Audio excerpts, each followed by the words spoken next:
Hi, welcome to EPG Pathshala. I am Dr. M.V. Shubha and I am here to give you a lecture on sources of finance. Finance is an important commodity that is required by business, and you will see that the financial requirements of organizations vary from time to time. Some require finance for a short period of time, some require finance for a long period of time. And you will see that the requirement of finance generally vary depending on the cost versus the need. When the need is very, very urgent and when it is very, very crucial, people are willing to pay any amount of money or any cost to procure the sources of funds. And you will see that when the need is for long term and it is not immediate, people prefer to procure sources of funds which are not very costly. And you will see that there are various institutions who procure and disperse various funds to business community, and financial institutions operate within the financial system of our country, and you will see that different sources of funds come with convenience and conditions. First and the most important sources of fund which is easily available to an organization is its retained earnings. You will see that retained earnings constitute one important source of finance. Why I call it important? Because it is already available with an organization. Now, how does company have or retain earnings in its organization? The undistributed profits of the enterprise which it has retained over the past years and the depreciation charges which it has accounted for constitute the retained earnings of the organization. But you have to understand that the depreciation charges which have been retained by the organization is largely used for replacement of assets which have been worn out in the organization, and therefore will not be of much use for organization for investment or development purposes. Whereas the profits which have been retained by the organization within the company is of large use for the company when it requires. So you will see that this particular retained earnings is easily available and within the forces of the company, and it can use it as and when it is needed for the organization. So companies, first and foremost, whenever there is an immediate need for finance or investment opportunities, they look at retained earnings as one of the important components of sources of finance. But again, retained earnings, though it is easily available, there is a serious limitation that the magnitude of retained earnings will be limited with the organization, and large sources of funds will not be available through retained earnings. And another important aspect, we have to keep in mind that retained earnings also comes with a cost. Now, how does retained earning attain a cost? You will see that these undistributed profits which should have been given to the shareholders have been retained by the organization by promising that this particular money will be invested again in business and the profits will double, triple or increase in future. Therefore, whenever a company is retained earnings in the organization, investors believe that this particular money will earn more profits than if it had been distributed to them. Therefore, you will see that the cost of retained earnings is much higher than the cost of other sources of funds. Therefore, retained earnings, though it is a very easy source of finance, it can be only used for a limited extent for the above said reasons. The second and the most important and widely understood source of finance is equity or ordinary share capital. So what is the meaning of equity share capital? See, look at the word equity. Equity means same, and therefore it is a share of capital which is being procured on an equity basis from the shareholders. When I say equity share capital, the total capital which is required is being divided equally into equal number of equity shares, and the shares are being sold to the public, where people subscribe for the share capital and contribute to the ownership capital of the company. So generally, equity share capital can be referred to as authorized equity share capital. When I say authorized equity share capital, we should understand that authorized capital refers to the total maximum amount of money which the company is authorized to mobilize from the public. Next, we have to understand what is the meaning of issued capital. A portion of the authorized capital which has been issued to the public for subscription is called as issued capital, out of which the money that has been actually paid by the investors and collected by the company and which is present with the company constitutes the paid up capital. Sometimes you will see that there is a difference between issued capital and paid up capital. but generally the authorized equity capital will refer to the maximum amount of money which the company can raise in the form of ordinary share financing. Now, what are the important features of equity shares? One of the important feature of equity share financing is the residual claim over income and residual claim over assets. Now, what is the meaning of the term residual claim over income? When I mean residual means last, which means the equity shareholders will get their return after all the other financial commitments of the companies are met, which means after paying the debenture shareholders the interest, and after paying the tax, and after meeting any other financial commitments, if any, whatever is remaining, that will be divided equally among all the shareholders, and then the residual income comes to the shareholders. Now, since the money is equally divided among equity shareholders, this particular concept of equity holds good. Here, whether you are holding one share and whether your 1000 shares are being held by an individual, you will see that the value of each share which is held by an investor does not change. That is why the term equity is being used. Now, residual claim over assets. So, if the company is dissolved and assets of the company are being made solvent, and you will see that after meeting all the claimants to the creditors, whatever is remaining, only that will be given to the equity shareholders. Since they are owners to the company, they will receive the income as well as the claim on assets on the last scale. Right to control. Because equity shareholders are owners to the company, each equity shareholder has the right to control depending on the proportion of shares that he is holding in the company. He can exercise his right to control at appropriate times in an appropriate manner. When we talk about the voting rights that are present to the equity shareholders, each equity share comes with a voting right. This voting right helps them to vote during annual general body meetings in order to decide who will be the board of directors and how and in what way the activities of the enterprise can be taken into consideration. This voting rights can be used effectively by all the shareholders in order to see that the company is functioning effectively and with social responsibility. So, when we talk about preemptive rights that are available to equity shareholders, this refers to the proportion of shareholding which the shareholder already has and his right to maintain that proportion in the event of issue of new shares. Which means if the company is going for a new issue, it has to ensure that the proportion of shareholding of the existing shareholders are not disturbed. If and only if the shareholders don't want to have extra shares, only then the shares can be issued to the outside shareholders, which means their proportion of shareholding of existing shareholders has to be given first preference before issuing shares to the shareholders outside. The concept of limited liability also has to be understood, meaning if a shareholder is owner to the company of 1% shareholding of the company, it is understood that he is liable for or he is capable of attracting income as well as claim to the residual assets of the company to the tune of 1%. He cannot claim more than the percentage of shareholding that he has. Another important sources of fund which can be used by the companies are global repository receipts. These global repository receipts are special vehicles or special instruments which are used by organization when they want to mobilize capital from overseas market. So, essentially global repository receipts are share capital which are being generated by company. For example, a company XYZ which is operating in India, when it wants to raise capital from overseas market, say America, it will, with the approval of the board of directors, create a authorized paid up capital of some amount of money, and shares are being created by the company.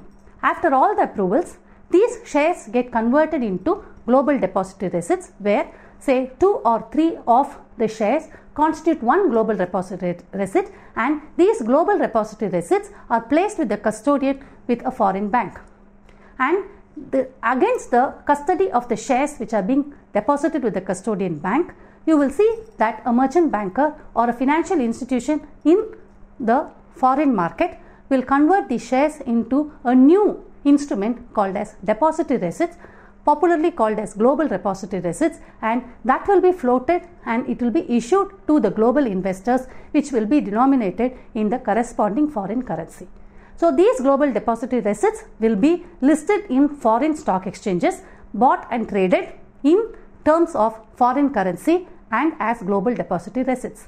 At any point of time when the company feels so, these global depository receipts can be reconverted back into shares, and those owners of the global depository receipts can automatically become owners of the shares directly to the company. This is one of the most popular way of procuring finance from foreign markets. This particular form or source of finance has merits as well as demerits. So merit is, it is easy way of mobilizing capital in foreign currency, and when you want to mobilize large amount of capital from foreign markets, this is one of the most important and popular vehicle.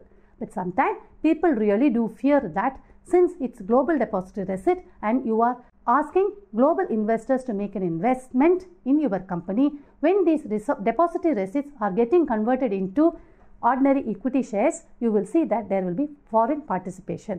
So some companies might fear loss of control or loss of stake, and this particular stake will be held by foreign investors. So considering this, some companies choose not to issue global depository receipts to raise capital as a source of finance. Another important popular source of finance is preference share capital.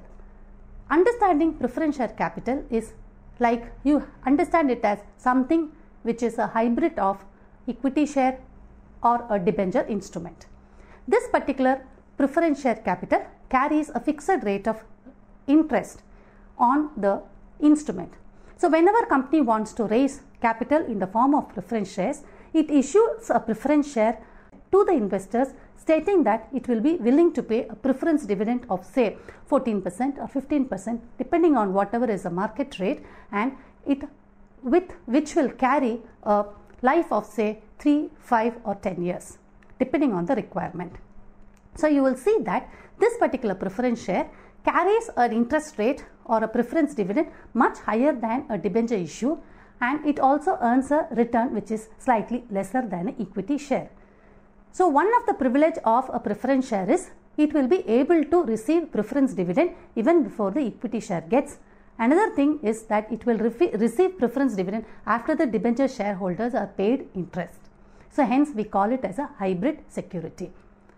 Another important feature of preference share is it does not carry voting right.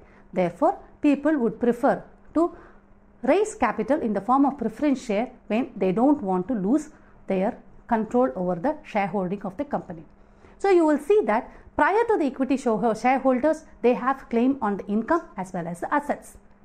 Another notable feature of preference share capital is the cumulative dividend feature that is there, which means that if in case the company is not able to pay the preference dividend in the current year, it has got a provision to pay the dividend cumulatively in the forthcoming year. But it has to be noted that it cannot accumulate preference dividend for a period of more than 2 years. Some preference share come with redeemability factors.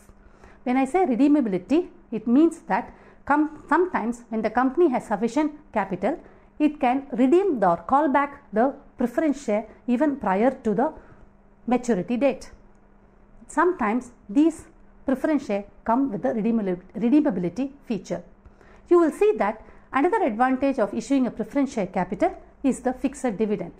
Unlike equity shares where you are not sure about how much you have to pay the equity shareholders, here your liability is limited to the preference dividend that has been fixed on the preference dividend certificate.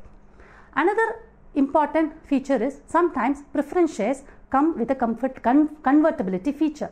When I say convertibility feature, it refers to some option which is given in the preference share certificate where there is a convenient which says that preference shares could be converted into equity shares or debenture certificates at a future date at a particular value. This sometimes is added to a preference share in order to make a preference share issue very attractive. you will see that in rare circumstances, preference shares come with the voting rights, but it is not equal to the voting rights which the equity shareholders have. Sometimes you will see that it comes with a reduction in the value of vote that they can cast. And you will see that sometimes you will see there are some participative features which are added as an attractive feature to a preference share capital. This preference share has lot of merits and demerits. One, it is a costlier source of finance when compared to debentures, whereas it is cheaper when compared to equity. But you will see that it has got certain features of debt and it has got certain features of equity. So therefore, only in rare circumstances, companies prefer to issue preference share capital as a source of finance. That is why preference shares are not very attractive as far as the Indian stock market is concerned. So we are all familiar with the another important source of finance which is frequently used by many companies: debentures, bonds or notes. So when I say debenture, it represents the credit of the company which it owes to the public. So debentures, bonds represent creditorship securities, and you will see that these holders of these debenture certificates are the long-term creditors to the company. So you will see that debentures have certain very important features. So one of the important feature is a trust indenture. So when a company wants to raise capital in the form of issuing debentures or bonds, you have to understand that the company first has to create a trust. This trust will primarily consist of trust members which will take care of all the activities of issuing this creditorship securities and mobilizing debt capital for the company. So the trust will create certain convenience and certain conditions, and it will lay down the rules which have to be followed for raising this capital. And interest. Another important feature is every debenture certificate or a bond certificate will carry a fixed rate of interest as it is agreed to pay to the bond holders or the debenture holders. This remains fixed, and every debenture certificate comes with a maturity date. The maturity can vary from 1 year, 3 years, 5 years, 7 years, 10 years and more also. Depending on the requirement of the company can raise short-term capital as well as long-term capital. So when you raise short-term capital, it is called as debentures, and when you raise the credit capital for a long-term basis, it becomes bonds. But in India, we call debentures and bonds interchangeably.